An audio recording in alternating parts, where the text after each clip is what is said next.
안녕하십니까, 하경민입니다. 어제 우리 시장 정말 강력한 투자 심리를 보여주는 하루였다라고 평가를 할 수가 있겠죠. 양대 시장 모두 장중 고점에서 마무리가 됐습니다. 의미 있는 선까지 올라간 코스피와 코스닥, 코스피 같은 경우에는 특히나 오늘 6천선 돌파 가능성이 점쳐지고 있는데요. 오늘 긴급 진단을 통해서 시장 상황 먼저 알아본 이후에 투자 전략 자세하게 짜보겠습니다. 오늘 이 시간은 하나증권 이재만 글로벌 투자 분석 실장 전화로 연결되어 있습니다. 안녕하십니까? 네, 안녕하세요. 네, 대외적인 변수부터 먼저 살펴보도록 하겠습니다. 미국발 관세 불확실성이라든지 엔트로피발 AI 논란과 관련해서는 일단 어떻게 평가하고 계십니까? 엔트로피 같은 경우에는 병 주고 약 준다 이런 이야기도 있더라고요.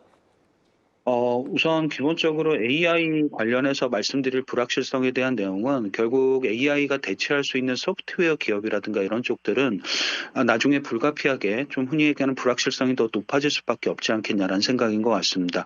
근데 이 부분은 솔직히 AI에 대한 어떤 파괴론이라기보다는 AI는 오히려 공존할 수 있다는 가능성을 좀 생각해 보신다라고 하게 되면 현재 미국 소프트웨어 기업 같은 경우는 PER 같은 경우가 최근에 35배에서 22배까지 급락을 해 있습니다. 22배면 거의 2016년 최저점 수준으로 돌아와 있는 상황이고 대체적으로 미국 소프트웨어 기업들 구글이나 알파벳 잘 아시는 것처럼 알파벳이나 예를 들면 마이크로소프트 올해도 이익이 증가를 하게 됩니다. 한 번쯤 생각해 보실 수 있는 건 이게 파괴론이 아니라 공존론이라고 하게 되면 실제로 현재 미국의 소프트웨어 기업들은 상당히 투자 매력이 좀 높은 가격대까지 떨어져 있다라고 보시면 될 것 같습니다. 관세에 대한 불확실성은 여전히 남아있긴 합니다만 잘 생각해보면 2025년 4월 달에 미국의 트럼프 대통령이 처음에 상호 관세를 발표할 때 실효 관세율이 얼마였냐면 22% 정도 됐었습니다. 근데 지금 상황에서 흔히 얘기하는 트럼프 대통령이 무역법 122조를 적용을 해서 관세를 15%까지 높인다 하더라도 실효 관세율은 12% 정도밖에 되지 않습니다. 관세에 대한 불확실성이 없다는 건 아니겠습니다만 예전만큼 그렇게 파급 효과가 크지 않다는 생각도 숫자적으로 접근이 가능할 수 있는 내용이 될 것 같습니다. 네, 그리고 우리 시간으로 오늘 오전 11시에는 트럼프 미국 대통령이 국정연설을 하게 됩니다. 2기 행정부 출범 이후에 첫 국정연설이라 귀추가 주목되고 있는데요. 아무래도 정책 우선순위라든지 이런 관전 포인트 어떤 것이 중요하다라고 보십니까? 특별하게 트럼프 대통령이 갖고 있는 생각이라든가 이런 것들이 변화가 있다라고 좀 보기는 어려울 것 같습니다. 항상 내세우고 있는 미국 내로의 투자 이런 것들은 여전히 강조할 가능성이 높고요.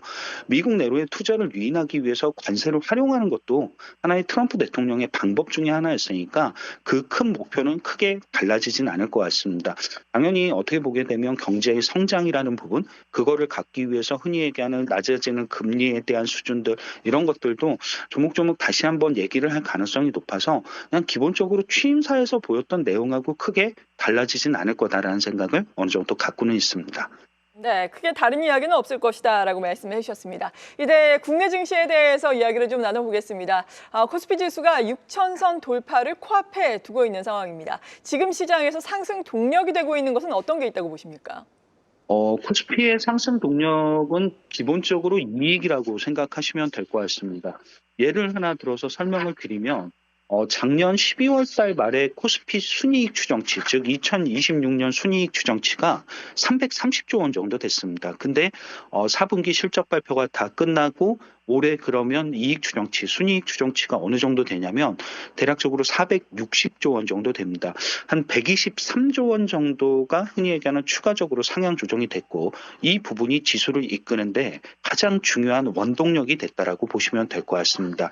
특히 대략적으로 123조 원의 순이익 추정치가 상향 조정되는 그 기간 또는 그 폭 동안 누가 상향 조정을 대부분 다 이끌었냐면 너무 잘 아시는 것처럼 우리나라 반도체 기업들이 상향 조정을 모두 다 이끌게 됩니다. 반도체라는 게 특징적으로 굉장히 이익 가시성이 높다는 특징을 갖고 있죠. 수요도 있고 그리고 반도체의 가격 지표라든가 이런 것들을 보게 되면서 매번 흔히 얘기하는 반도체의 이익 추정치가 올라가는 걸 확인할 수 있다는 건 가시성이 굉장히 높다는 뜻으로도 해석이 가능하게 될 것 같습니다.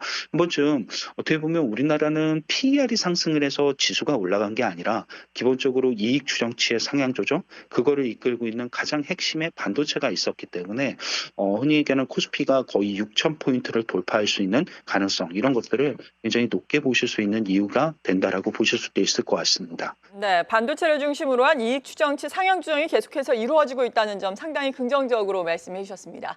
그리고 3차 상법 개정안에 대한 표결이 오늘 있을 예정인데 사실 관련돼서 많이 올랐던 증권이라든지 보험, 금융주 같은 경우에는 어제 그제 좀 조정을 받는 양상이었습니다. 3차 상법 개정안 표결이 통과가 된다면은 주가 추가 리레이팅이 가능할까요? 우선 기본적으로 상법 개정에 들어가 있는 자사주의 소각 이런 내용들은 굉장히 주식시장이 긍정적일 수밖에 없습니다. 특히 주주 환원 정책의 일환으로 쓰일 수 있다는 점은 어떻게 보면 우리나라가 항상 저평가되어 있는 가장 코리아 디스카운트 요인을 해소할 수 있는 중요한 골자라는 생각을 가지고는 있습니다. 물론 주가가 최근에 금융, 지주 이런 기업들 같은 경우가 대표적으로 자사주를 많이 갖고 있고 소각에 대한 의지를 보임으로 인해서 굉장히 주가가 많이 급등한 건 맞기는 합니다. 근데 단기 주가 급등에 대한 생각보다는 중장기적인 생각들이 결과적으로 저런 자사주 소각이라든가 이런 것들을 한국 기업들을 리레이팅 시킬 수 있는 가장 중요한 요인이다라고 보실 수도 있는 부분이 될 것 같습니다. 앞으로는 좀 보실 때 물론 금융이나 지주처럼 자사주를 많이 갖고 있는, 그리고 또 앞으로 소각할 수 있는 기업들 이런 것들도 중요하겠습니다만 전체적인 코스피의 리레이팅 효과, 그리고 두 번째로 좀 생각하실 수 있는 건 일반적으로 금융이라든가 꼭 지주회사가 아니더라도 자사주를 많이 보유하고 있는 기업들이 좀 있습니다. 이런 기업들이 이런 것들을 이제 소각하는 과정에서 생길 수 있는 지수의 흔히 얘기하는 상승 또는 주가의 상승 효과, 이런 것들도 전체적으로 좀 기대해 보실 수 있는 내용들이 되지 않을까라고 생각할 수 있는 포인트는 될 것 같습니다. 네, 여전히 자사주를 많이 보유하고 있는 기업들 눈여겨볼 필요가 있다라고 말씀해 주셨습니다. 그리고 하나증권에서는 코스피 올해 상단을 7,870으로 상향 조정을 했습니다. 이제 또 코스피 같은 경우에는 6,000 돌파를 앞두고 있는 상황인데 코스피 6,000 시대 어떤 전략이 필요하겠습니까?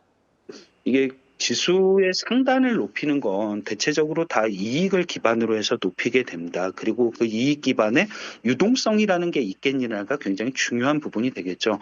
글로벌 유동성 자체가 크게 위축이 된다라고 보기는 좀 어려울 것 같습니다. 연준이 기준금리를 인하한다는 생각은 여전히 갖고 있고 각국은 또 재정 지출을 하고 있죠. 그래서 글로벌 유동성은 사상 최고치를 경신하고 있습니다.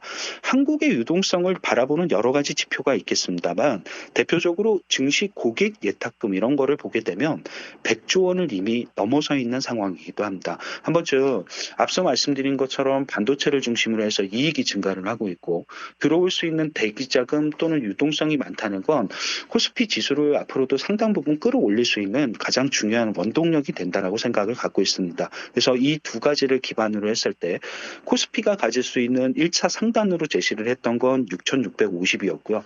가장 높게 베스트한 시나리오로 2차 상단을 제시했던 게 7,900포인트 정도 된다라고 보시면 될 것 같습니다. 추가적인 충분한 상승 여력이라든가 이런 것들은 이익의 증가와 그리고 유동성의 확장을 통해서 충분히 있다라고 생각하실 수 있는 대목은 될 것 같습니다. 네, 지금까지 하나증권의 이재만 글로벌 투자 분석 실장이었습니다. 감사합니다. 감사합니다.